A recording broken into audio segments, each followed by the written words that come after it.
Good day guys. So today may re-repair tayong laptop. So ang issue pala nito is may display siya, kumbaga may image siya pero madilim siya. So power on natin para makita natin. Yan no. Kikita nyo yan. Ayan yung logo ng Windows pero madilim. Yan no. So ngayon i-repair natin siya. So kapag madilim yung screen ng laptop mo, ang problema po niyan is nasa LCD. So anong i-check mo? So i-check mo yung 19 volts na kung present siya sa inverter. Kasi kapag missing yon, hindi magla-light yung LCD mo.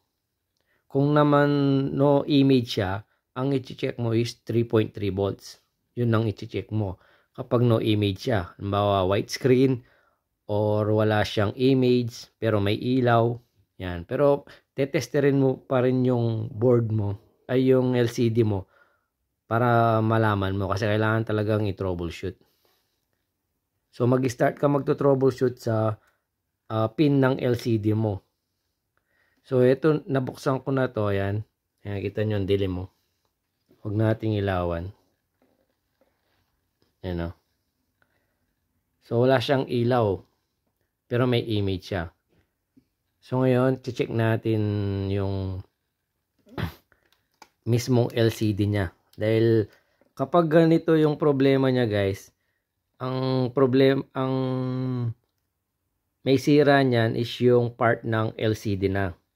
Yun yung problema niya. Kapag dim yung laptop mo or madilim siya or pag wala siyang image, ganyan, check mo lagi yung LCD connector. Kung may voltage ka makukuha, ito yung connector niya ito.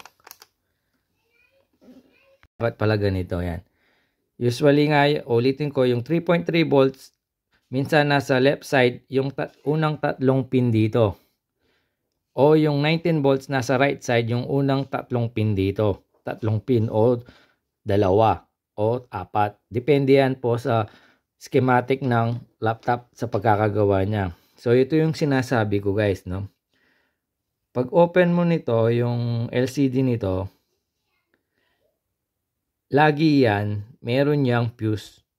So katulad nito, itong nakalagay dito, yan, yung PCCS, meron siyang, ayan, SMD na parang SMD capacitor, pero fuse po yan, yan. Itong white na to, usually white ang fuse ng LCD natin. So ayan, itong white na to is fuse po yan. At isa dito. Anong ibig sabihin? B-LED. Anong ibig sabihin? Ibig sabihin, yung part dito, B-LED, yun yung magsusupply sa'yo ng 19 volts. Pero ito yung part ng may inverter. Yan. So dito, yung part na to, yan yung may 3.3 volts. Pero para malaman nyo, yan, para malaman natin, testerin natin. So nakasaksak yung charger. Inuulit ko, meron na tayong 19 volts dito kahit hindi naka-on yung laptop. Yung 3.3 volts, mag-o-on pa lang yon kapag pinower on mo na yung laptop. Magkakaroon pa lang ng 3.3 volts pag naka-on na yung laptop. Kasi, bakit? Kasi nga po, yun yung nasa IO chip, startup chip na tinatawag. Kasi nagbibigay siya ng signal papunta dito para magkaroon ng display yung LCD mo. So, testerin natin. So, tetesterin natin siya guys. Ayan, naka-DC ako ha. So, yung black probe, ilalagay mo sa ground. Ayan. So, ang ground is ito. Yan. Yan po yung ground. Dito lang. Huwag sa pin. Dito. Yan. Itong part na to, yung metal na to is ground yan. So usually nasa right side o left side po, di ba? So check natin yung left side. So walang 19 volts. So try natin yung isa sa right side. Ayan o. Hindi nyo pala makita. Ayan. Ayan o. Yung pin number 1 dito. Yan. 19 volts siya. Yung kasunod niyan is 19 volts din. Ayan o. Yung pangalawang pin. So, nakasaksak ang charger. Present ang 19 volts. 3.3 volts hindi po present yan. Pag naka-on na, dun pa lang siya magkakaroon ng signal at mag-on yung 3.3 volts. So ngayon, anong pinopoint ko? Ibig sabihin, nandito yung 19 volts. So yung katapat ng mga pin nito is meron po tayong fuse. At yung capacitor na to, malaking capacitor, nagsusupply po yan ng malaking voltage. So anong ibig sabihin? Ang sinusuplayan niyan is kung hindi 19 volts, ganyan. So dito, dapat may 19 volts tayo dito. So check natin, nakalagay natin sa ground yung block. Ayan, may 19 volts tayo. Nasaan ba yun? Ayan. Ayan o, 19 volts. 19 volts. Yung fuse, 19 volts. 19 volts. Ayan o. O dito, 19 volts. Ayan, 18.4. Ayan, 19 volts. So usually kapag nasisira yung nagdidim siya, ang unang masisira dyan, usually yung mga capacitor o yung fuse pala, yung fuse muna. Ito, kontrolin nyo yung fuse. Tapos mga capacitor. Mamaya explain ko kung paano kayo mag-inject dito. Tapos, ito, kukontrolin mo rin to. Itong 8 pin na IC na to. Yan. At usually, kapag talagang wala siyang image o wala siyang may ilaw siya, wala siyang image o ano, usually ang problema niyan is nasa depende po yan kung yung sa schematic niya is halimbawa dito sa pin na to, 'di ba sinabi ko tatlong pin siya na 3.3 volts. Kung isa lang ang kulang, pwede mong i-jumper yung pin dito. Kumuha ka ng 3.3 volts para i-jumper mo dun sa kulang na 3.3 volts dito sa pin. Kapag 19 volts, ganun din po. Halimbawa, yung 19 volts dito is 3 dapat at 2 lang ang natetest mo. Sa schematic nakalagay is 3. Kung yung pin number 1, wala yung 19 volts niya, pwede mo po siyang supplyan, i-jumper mo, maghanap ka ng may 19 volts supply, katulad sa fuse o ano, o yung katabing pin mismo. I-jumper mo.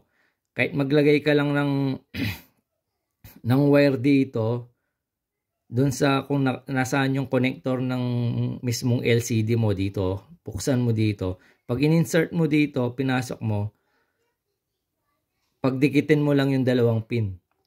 So may 19 volts tayo guys. Pero ito yung trick dito eh. Kasi pagka-check mo ng LCD, inisip mo may 19 volts dito, di ba? Itong part na to, ito. Tinesting natin tong fuse, di ba? Then, mo, may 19 volts siya, di ba? Ayan o. Hanggang dito, yan o. Yan o, may 19 volts siya o. Pero kapag dim light siya, ang may problema dito sa part na to, yung may 19 volts, guys. Pero kapag tinitrick ka ng LCD, for example ngayon, hindi siya naka-on na ang laptop. Pag in-on natin to, magkakaroon ng yung supply ng 19 volts, bababa siya. Ibig sabihin nun, may display siya pero wala siyang ilaw. May problema yung LCD. So ngayon, bago natin, kasi ito, may trick to eh. So guys, tinanggal ko muna yung charger natin. Ngayon magda-diode mode ako yan. Yung may beeping yan. Diba? Ito yung may 19 volts. Ayan o. Ito naman, sigurado ako itong part na to is 3.3 volts naman ito.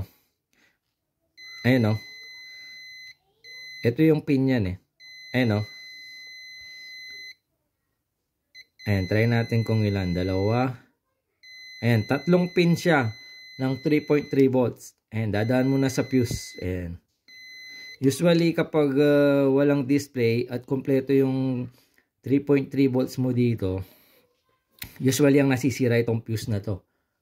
Ngayon, kung hindi sira yung fuse na to, may problema dito sa mga capacitor. Ayan, yung malalaki. Ang i-check mo, unahin mo yung malalaki na capacitor. So, ano pa ba? So, ito nga. Check natin yung fuse pala. Tingnan nyo yung fuse na to. Dapat tutunog siya, di ba? Sa continuity natin. Ayan o. Ayan o. Ito. Kanina may 19 volts to kabilaan, di ba guys? At napupunta pa dito yung 19 volts, guys. So, try natin continuity to. Tingnan nyo, wala siya, guys. Tingnan nyo. Tingnan nyo, wala siyang continuity. Ayan o.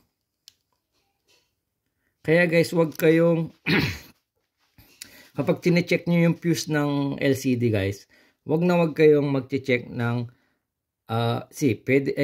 pwedeng nakasaksak yung charger. Pero kapag fuse ang pinag-uusapan, dapat walang kuryente muna. Kumbaga hindi nakasaksak ang charger battery. Tapos i-try mong continuity. Yan o, dyan mo malalaman na yung fuse na to is busted dyan. Wala na yan. Ayan o. Tingnan nyo to. Yung isang fuse dito. Ayan o. Natunog eh o. Pero ito tingnan nyo. Yan o. Hindi natunog. Pero nagsusupply siya ng 19 volts. Papakita ko. Try naman natin na i-power on yung laptop. So guys, naka-on yung laptop natin. So ngayon papakita ko. Diba nung nakasaksak yung charger natin. Nung nakasaksak yung charger natin, may 19 volts dito, di ba? Ngayon, naka-on yung laptop, guys. So, may image siya. Nag-boot siya. Check natin ulit yung fuse. Ayan, may 18 volts siya. Sa kabila, ayan o, 5 volts lang. So, yung supply dito sa capacitor, 5 volts din. Ayan o. Yung mga malalaking capacitor. Ayan o, 5 volts lang. So, anong ibig sabihin? Ang ibig sabihin, busted tong fuse na to. May problema yung fuse, guys. Ito. Pero kanina, nung nakasaksak lang yung charger, may 19 volts siya na supply. Pag in-on mo, 5 volts na lang. Kaya wala siyang image. Dapat ito, 19 volts ang pumasok dyan, guys. Dapat may 19 volts to.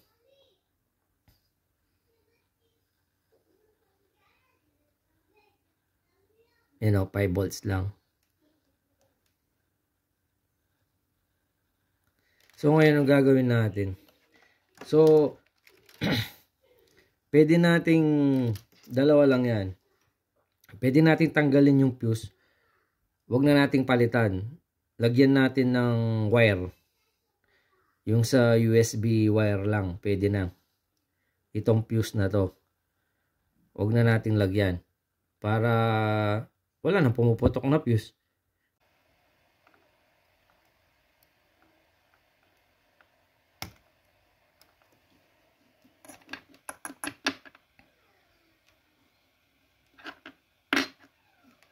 So guys, natanggal na natin yung fuse. So ngayon, so guys, lalagyan natin siya ng wire.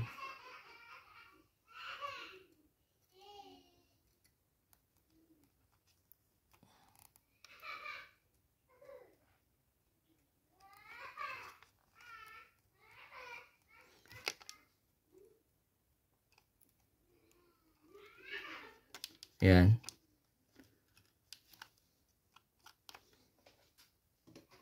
So ngayon itatry na natin. Ngayon itatry na natin siya guys.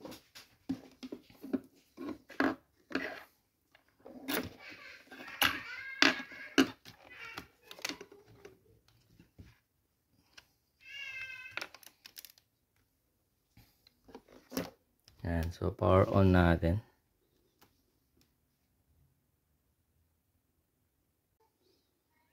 Yan no.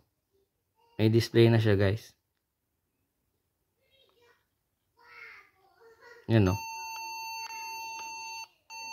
So wait lang natin.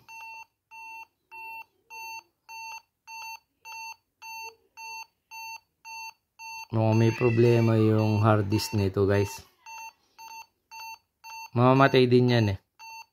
Pag namatay yung beeping niya,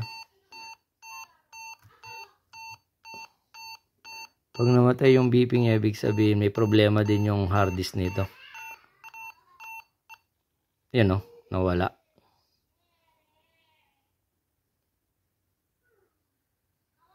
Ayan.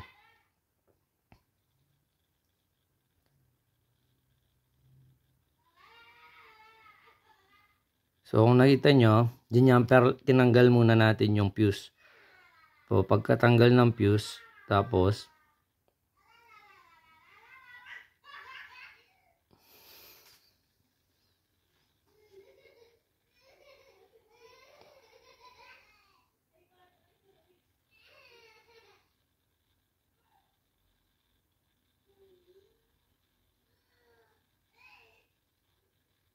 so may ilaw na siya guys. So guys, may image na siya, ay may ilaw na siya, yan o. So yung tip ko dito, yan sa part na yan sa LCD na to guys. So ang dami kasing nagkakamali guys. So bibigyan ko kayo ng tip. Kapag may ilaw, may image, may ilaw, ang ibig sabihin, pero halimbawa itong ni-repair natin, may image pero madilim siya, dim light siya, ibig sabihin yung 19 volts dun may problema.